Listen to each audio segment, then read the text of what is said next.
really trying to make this not sound like I'm reading a script.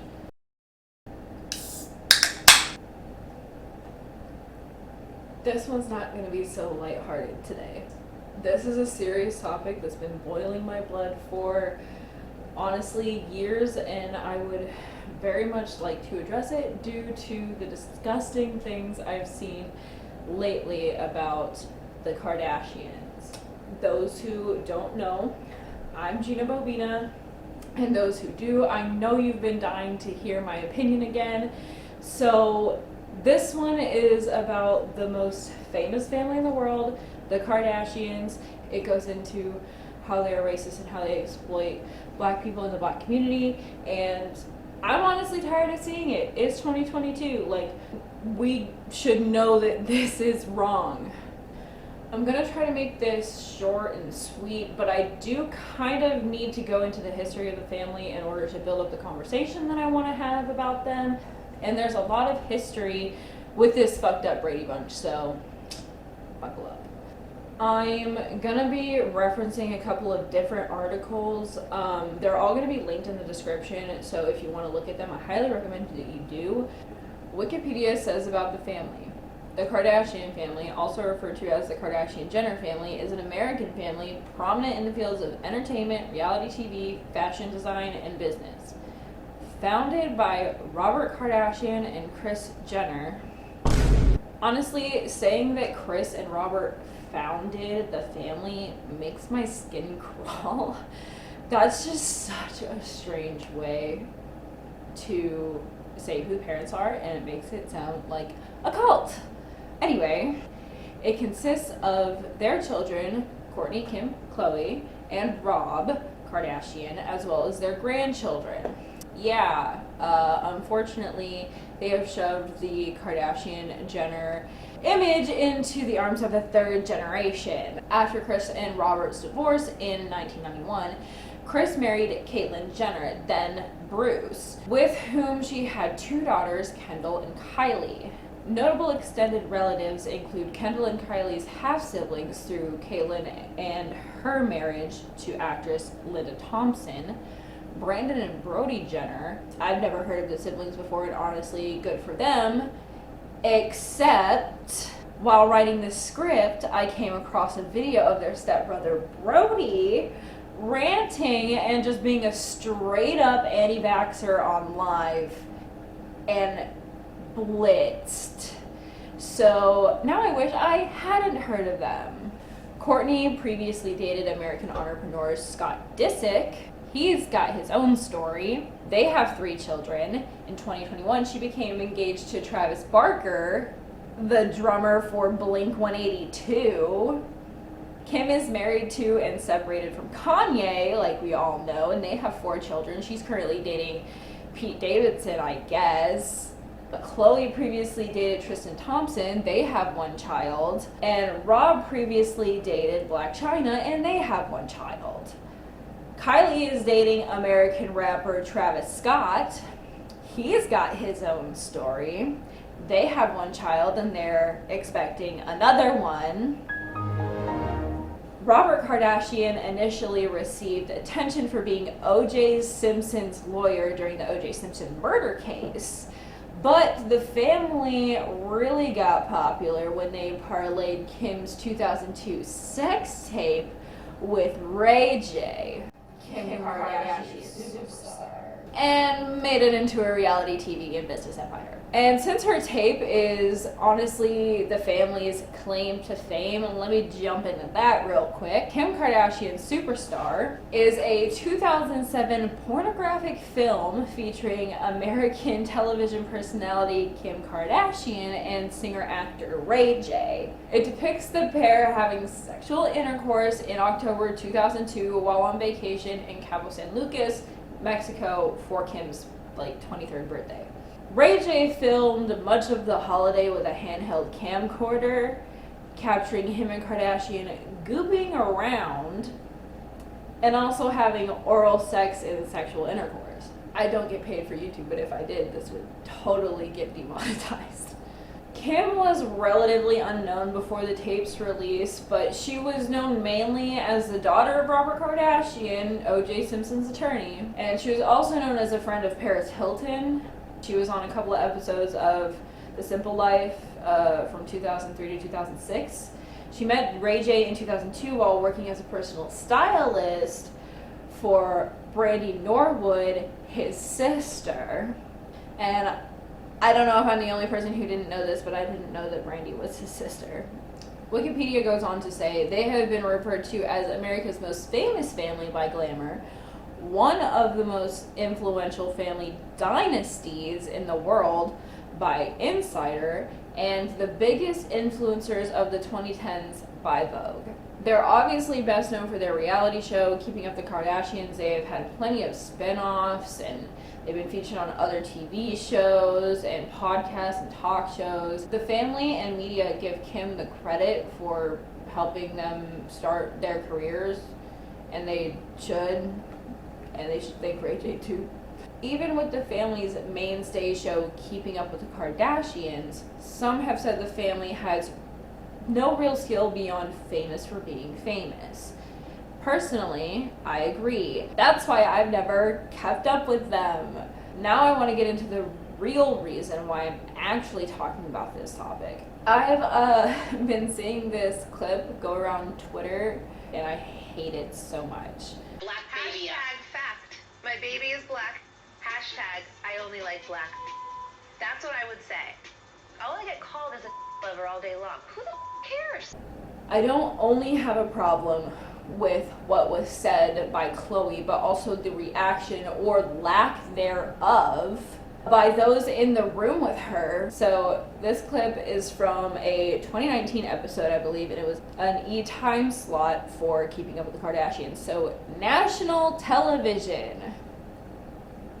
A ton of news articles I sifted through state she allegedly said the N-word, but it's pretty fucking clear she said it. Yeah, they bleeped her expletives, but if you listen to the context and watch how her mouth moves, even though they intentionally used a different camera shot, a different angle for what she said, to where it wasn't as easy to read her lips, you can still easily understand what she said.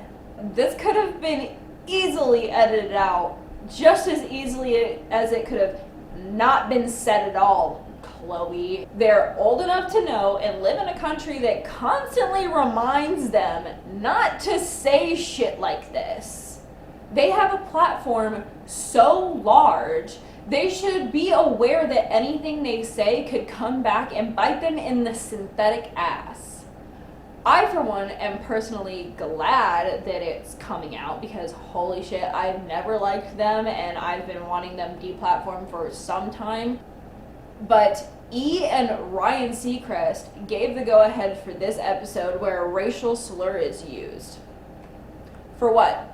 For what? Because all press is good press? Because it would get people talking about them? Who wasn't fucking talking about them? I wish people would stop. So Khloe would have to come out with a lame-ass excuse on how she's not racist. Oh wait, she still hasn't done that, and it's been quite a while since this has resurfaced.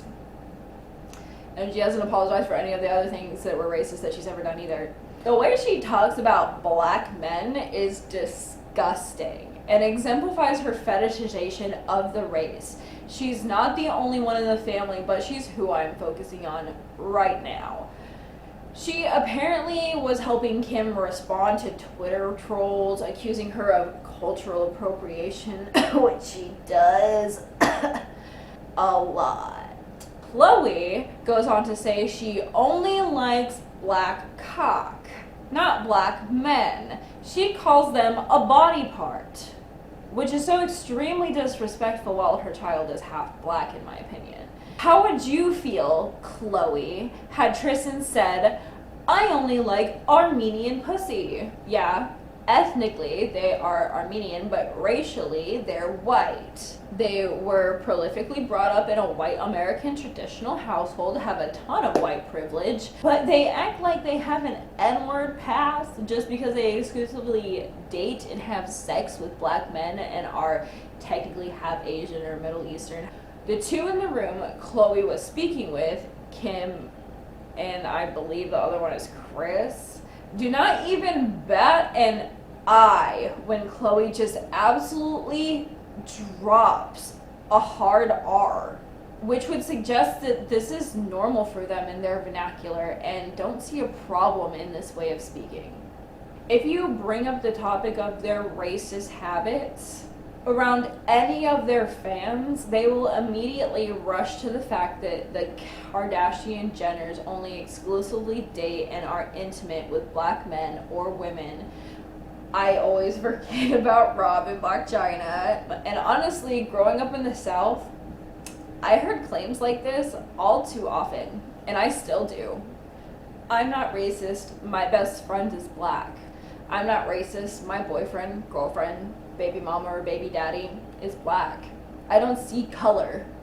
I don't care if you're black, white, purple, yellow, green.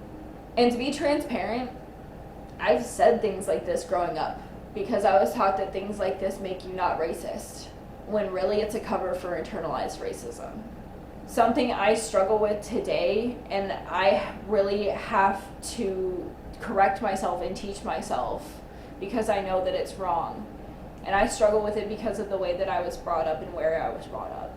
I taught myself differently, and I have learned that these phrases and other things like them are extremely harmful and in fact can be racist. Just because you have a romantic type that is a certain race doesn't mean that you're not racist. Y'all can teach yourself this too. Y'all need to do better. The Kardashians being able to say these things and get little to no backlash until now, no statements made and no apologies given, lets other women in this country, especially white women, think that saying things like this and thinking this way is okay when it certainly is not. Just as an anecdote, I had a roommate in college who very openly objectified and fetishized black people and their culture, even if she didn't think that's what she was doing. She would constantly bring up that she only dates black men, and she would go on any date with any black man who asked her out and then come home and talk shit about him. Seeing her do this made me immediately aware of the fetishization of black people. It made me feel so bad for these men she was using simply because she liked the color of their skin over who they were as a person. Things like this are easily normalized because of how the Kardashians speak about black men and just men in general. My other two roommates encouraged this behavior and the appropriation of their culture, but that's a story for another time, honestly. Back to the Jenners, unfortunately. There was that one time in 2008 where they were on a Family Feud parody for Mad TV, I think it was, and made a KKK joke. Courtney. Now that is a very interesting spelling of your name. Well, Al, everybody in our family's name starts with a K. And the three of us girls even formed our own club. We call it the KKK. Okay. Well, you might want to rethink that. And you could argue that this is part of a script, but regardless, it's so tone deaf and just straight up not funny. I don't really care who wrote the joke or if it was improv. Then there's allegations of Khloe editing her photos with her daughter to make her daughter's skin tones more like hers. In this one, I think it's all about Khloe's makeup, and I mean, just look at the difference between her face and her hand, bro. Like, she also thought it'd be funny to make a KKK meme and post it to Instagram, or found one that somebody made and posted it and got a laugh. Clearly showing she doesn't understand the weight of what she says and does online when she really should. What if her daughter True was old enough to see this? Do you think she'd think it's funny?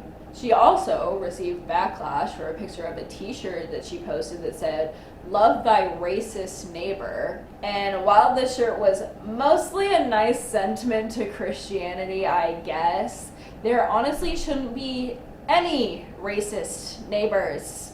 As a white woman, she has the privilege to love her racist neighbor because they've never been racist to her. While there's tons of people that can't and won't even live next to a racist person, if they can help it, whether out of fear or their own morality. They capitalize on black people using their stories, hair, and trends. Kim helped Alice Marie Johnson out of jail or prison and put her in a Skims ad. This shapewear makes me feel free. Editing Gina here. I just wanted to interrupt because I forgot to say in the initial video that I don't think that Kim's prison reform is a bad thing. I actually think it's a very good thing. It's probably one of the best and only good things that she's ever come up with. But to use this poor woman who was in prison and incarcerated for so long to promote your shapewear is just gross. They get their hair done in traditionally black styles like bantu knots and box braids and cornrows, which they marked as boxer braids. These hairstyles are meant for hair that is coarse and curly as a protection, and they're not meant for fine or non-coarse hair, and these styles can actually damage thin hair they're not meant for. And they do not correct their fans when they say that the Kardashians pioneered these styles. They tint the hell out of their skin and pictures, and it's considered by many to be blackfishing. Blackfishing is defined as when white public figures, influencers, and the like do everything in their power to appear black, as well as alter other aspects of their appearance more permanently. They've gotten surgery to make their lips and butt bigger, but women of color have been discriminated against and mocked for their plumper features, but as soon as Kylie gets big lips, it's a new trend. Kim even had a photo shoot after her butt augmentation to #break the internet. She later posted a photo from the shoot that is almost exactly to the 1976 portrait feature of Carolina Beaumont in Jungle Fever by Jean-Paul Gaultier. He was also the photographer for Kim's shoot.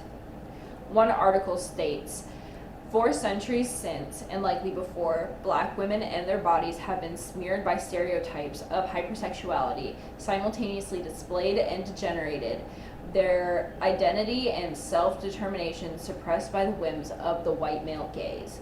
Goad, a white man, embodies this exploitative obsession. Blacks are the premise of my work," he said in 1979. "I have jungle fever."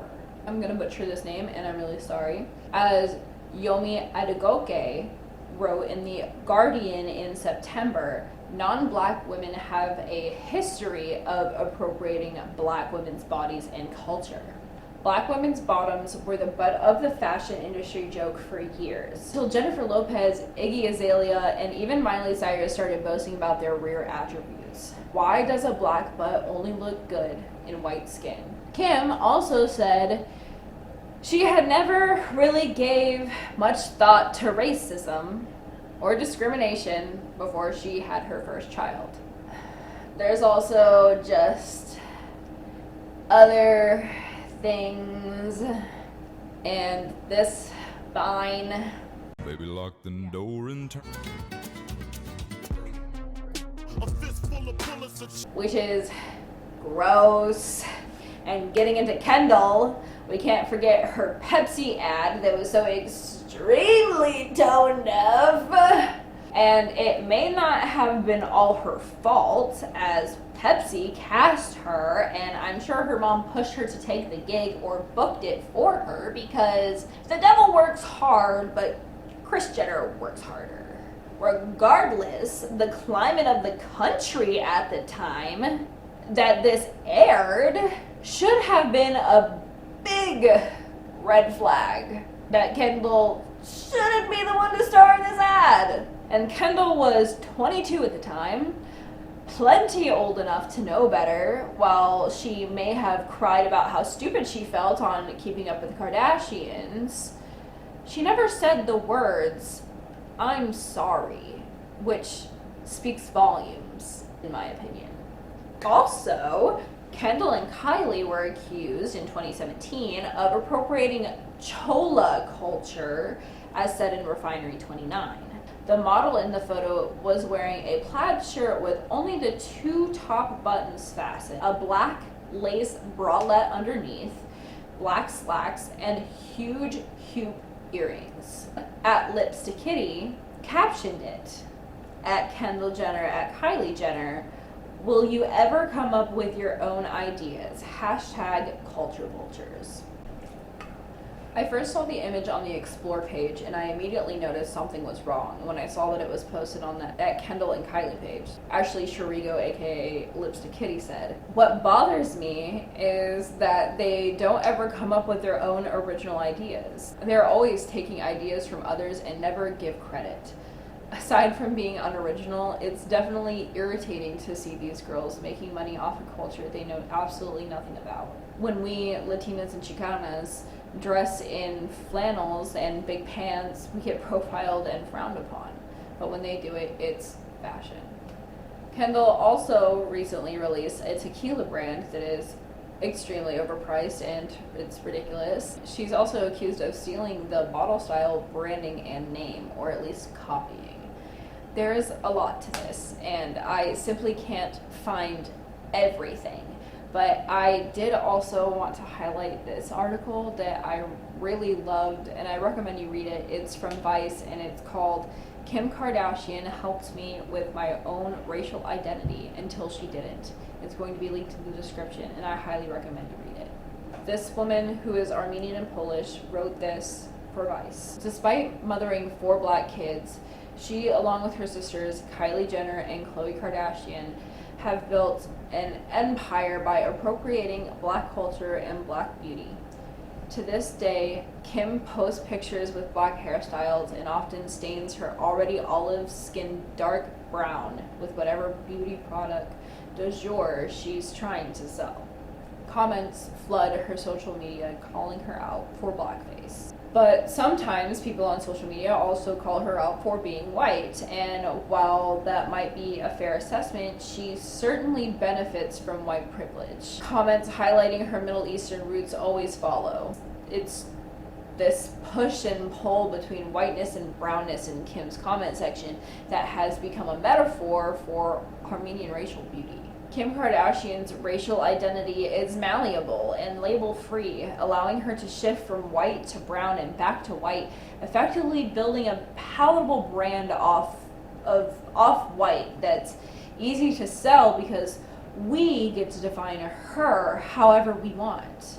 Writer and academic Lauren Mitchell Jackson dubbed Kim a one-woman metaphor for the race problem in the U.S. Kim's particular fame derives from a cherished place in the American racial imagination that, combined with wealth, prevents contact with the deathly effects and melancholic effects of brownness in this country while reaping the exoticism of not quite whiteness. Like I said, the link will be in the description. I highly recommend it again. It's very interesting and well written. It was a really interesting read. So, to wrap things up, the reason I wanted to highlight all of this is to call out my fellow white people, especially those who want to follow in the footsteps of the Kardashians. Just because they profit off of black and brown people and their culture doesn't make it right. They're just allowed to get away with it because they're rich and famous and beautiful.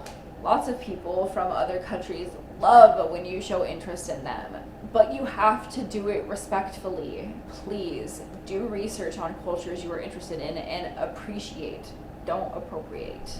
Give credit where it's due, be kind, and don't steal ideas. The Kardashians are not good role models for anyone except those trying to make a quick buck, and That's just my opinion. Thank you for taking the time to watch. I learned a lot of stuff, even though the Kardashians are not the first topic I would have chosen to research. Pop culture drama is not always my cup of tea, but I had fun yelling at my computer screen and discussing these things with my friends. I learned a lot from them, and if I got anything wrong or you think there's anything else that I should know, please leave a comment or DM me on either of my social medias. They'll also be in the description, because I want to learn. I want to be an ally for the Black community. I want to show that it's so easy to just not be racist. So I just want to give a big shout out to everyone who encouraged me to make this video. I love you so much.